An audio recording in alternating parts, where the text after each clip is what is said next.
2005 saw The Matrix's Keanu Reeves become a cultist anti-hero John Constantine in Francis Lawrence's version of the DC character. A box office flop, in the last 15 years fans, media, and more began to see the brilliance of the movie and its characters. You're listening, or rather, watching Utter Randomness's podcast. I'm Luli, your host. This isn't my voice and this isn't Under the Radar. Spoilers, obviously. Trigger warning, attempted suicide. Please consider giving this video a thumbs up, hitting the subscribe and notification buttons, and checking out the description box below for links to the original article and podcast as well as links to my Twitter, Patreon, and Buy Me a Coffee pages. Without further ado, Constantine begins in Mexico, as we see two people scavenging for scrap material. Manuel uncovers a hidden compartment after falling through the floor of an abandoned church. Covered in the Nazi flag is an intricate spearhead, which we later find out is the Spear of Destiny. Manuel becomes possessed and travels to the United States with the spear. Meanwhile in Los Angeles, we are introduced to occultist John Constantine, who has been summoned by Father Hennessy to exorcise a young girl who has been possessed. We find out that this demon is trying to break through to Earth, which shouldn't be possible under the rules put down by God and Lucifer. At this time, we are also introduced to Lucius Kramer, who is an apprentice of Constantine, and Cabby. Unfortunately, Constantine doesn't believe that Kramer is ready for exorcising despite the immense studying that he's undertaken. Constantine is dying from lung cancer caused by excessive smoking.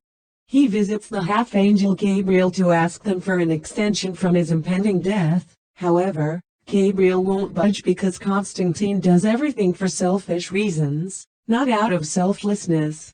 He can't bite his way into heaven because of the life he took, referring to the attempted suicide when Constantine was 15. When leaving the church, Constantine is assaulted by a humanoid bug-thing demon.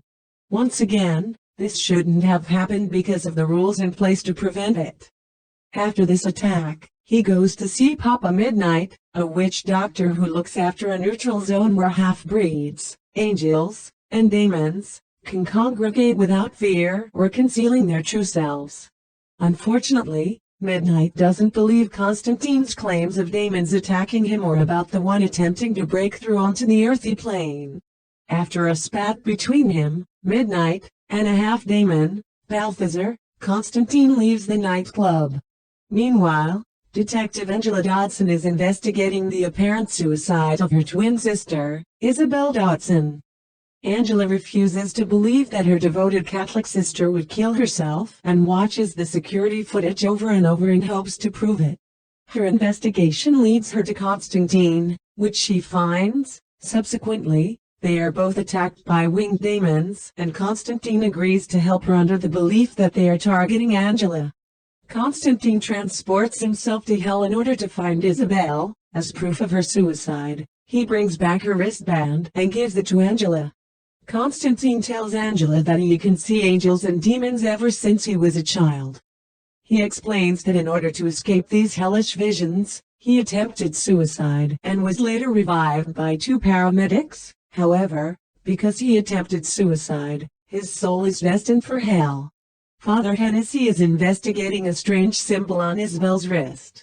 Balthazar drowns him in liquor. As Hennessy is dying, he carves the mark with a wine opener into his hand to warn Constantine, who accompanies Angela to the crime scene. Constantine and Angela further investigate Isabel's death and find clues in her hospital room written on the window. They are pointed in the direction of a prophecy in the satanic version of the Bible. It tells of Mammon attempting to inherit the earth as his own kingdom. However, in order to cross over onto Earth, he needs the assistance of a powerful psychic, hence Isabel. Now Angela and Isabel's backstory: as twins they both were psychic. However, where Isabel embraced her abilities and unfortunately was institutionalized by her parents, Angela rejected them and lost their abilities with time. Angela decides to reawaken her abilities with Constantine's help and immediately is able to figure out that Balthazar was behind Beeman's death. Going after Balthazar, Constantine interrogates him and finds out that they're now after Angela because of her reawakened psychic powers. Angela is abducted by a powerful being and taken back to the hospital where her sister died. Constantine and Shiz go to Midnight for help, who is still strongly convinced that demons cannot pass onto this plane of existence because of the rules. However, he reluctantly helps Constantine, just not directly assisting him. Instead, Midnight just offers words of advice, weapons, and prayers. Armed, Constantine and Shiz head for the hospital and fight through a horde of demons protecting Angela. Able to fight through them, they exorcise Angela. However, Shiz is killed by an invisible being. This being ends up being Gabriel, who is behind the plan of bringing Mammon to Earth. Gabriel is resentful towards their father, because of the unconditional love he has for humans. They've enacted this plan to weed out humans that are deemed unworthy of God's love. Casting Constantine aside, Gabriel prepares to use the Spear of Destiny on Angela.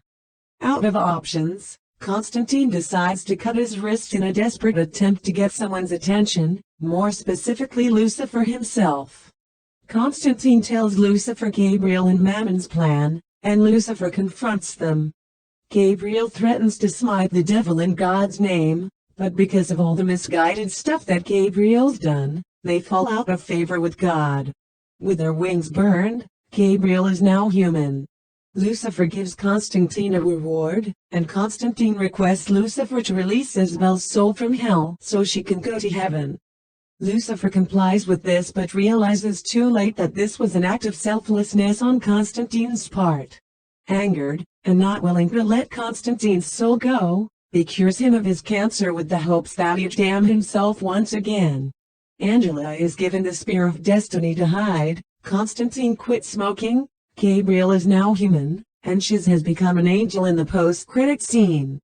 Production was pretty rocky, especially in the beginning. Constantine went through several directors, writers, and more since starting pre-production in 1997.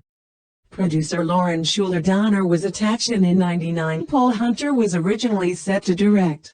This was eventually passed to Tarsem Singh in 2001. He had hopes of starting principal photography and filming in 2002 with Nicolas Cage. However, he pulled out as the director, which caused many lawsuits between Singh and Warner Brothers over the breaking of contracts and false promises. Eventually, both Keanu Reeves and Francis Lawrence were attached to the movie. Alan Moore, the original creator of Hellblazer, and John Constantine wanted no credit for Constantine after the failed adaptations of From Hell and The League of Extraordinary Gentlemen, saying that the credit and royalties should be divided amongst the other creators. The Constantine movie is an amalgamation of different story arcs from the comics, more specifically, the Dangerous Habits story arc, and Original Sins, where Papa Midnight is introduced. Obviously, several aspects were altered from comic to movie, such as the aesthetics of Constantine's character. Instead of being a British, blonde, chain-smoking, battle and world-worn anti-hero, we got most of that but changed into black-haired and American in hell. Another change was to give Constantine the psychic ability to see half-breeds. The title was also altered from Hellblazer to more simply, Constantine, to avoid the similarities with Hellraiser.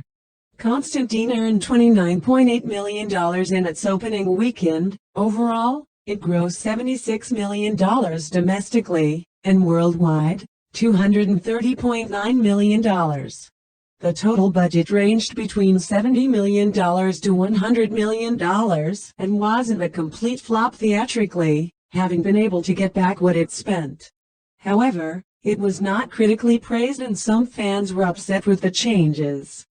Critically panned, Constantine was called unfocused, despite its mostly solid production. With audiences, it received mixed reviews. Reviews for the movie ranged from a forgettable action flick to complaining about too many changes from the original source material, while others believed that it had potential, decent visuals and that the G is solid. Constantine came out 16 years ago and people have found a certain appreciation. It's on a number of lists for underrated comic book movies since its release. The movie certainly had a mountain of potential, and I would say that Constantine is inspired on the John Constantine character and the Hellblazer comics and not based on them. The relationship between comic and movie is tenuous at best. With that being said, the movie is visually pleasing, and even after a decade, G holds a respectable place through the years. I rate Constantine 4 out of 5. When I first watched it, I was unhindered by the original source material. I knew who John Constantine was, but never read any of the comics. Obviously, when I rewatched it recently to prepare for this, I can see what many fans of the Hellblazer were getting at in regards to Keanu Reeves' version of the titular character. Since its release, fans have been clamoring for a follow-up, so much so that Constantine has reached cult classic status. Now, it received its cult classic stamp for me because of the complexities of its characters. Trust me when I say, these characters, all of them, have such detail, backstory, and fun Easter egg goodness that it deserves multiple rewatches to catch them all. I do find myself agreeing with some, that towards the latter part of the movie, it does lose a bit of focus. Its storyline becomes diluted and the characters tend to go off into left field occasionally, but I'm okay with that, because we never know what's been left on the cutting room floor when the film was being edited. You'd be surprised by how much you lose in regards to story characters scenes on the editing floor. Also, they should have done more with its R rating. I think that it would have been more well received if they took advantage of that. But I found out that Lawrence was following the guidelines for a PG-13 movie instead. Which explains a lot actually. During the research part of this article, I found that in 2011, director Francis Lawrence spoke candidly about making a sequel. He would take advantage of the R rating like many newer comic book movie adaptations. In 2021, it was confirmed that Guillermo del Toro had signed on as writer and director for Justice League Dark, which is where our beloved Hellblazer would fall into. In November 2020, Lucifer himself posted to Instagram that a sequel was in the works. While Lawrence, Reeves, and others are excited at the prospect of a sequel, nothing is confirmed because the rights are still in flux. However, there are rumors that J.J. Abrams might be at the helm of the project, or it might be slated to become a series on HBO. I am pleased that this movie is verified a cult classic, but I wish it did better on release. It definitely had the potential of doing well, but I believe that both fans and critics were too hung up on the original source material. That's not a bad thing. If you love the source material and find out that a movie or show is being made either based or inspired by it, then you're both anxious and excited by the prospect of it. With that, once again, I hope people can, at the very least, appreciate what Constantine was, a movie that can stand alone outside the realm of Hellblazer, the complexities of its characters, and the decent visuals, and that can still be acknowledged for its beauty today. What are your thoughts about Constantine? Does it deserve its status as a cult classic? Do you want a reboot? Did you like this version of Constantine, or like so many others were let down? As of June 29, 2021, you can stream Constantine on HBO Max and can be rented or bought on Amazon Video. Until next time, cheers!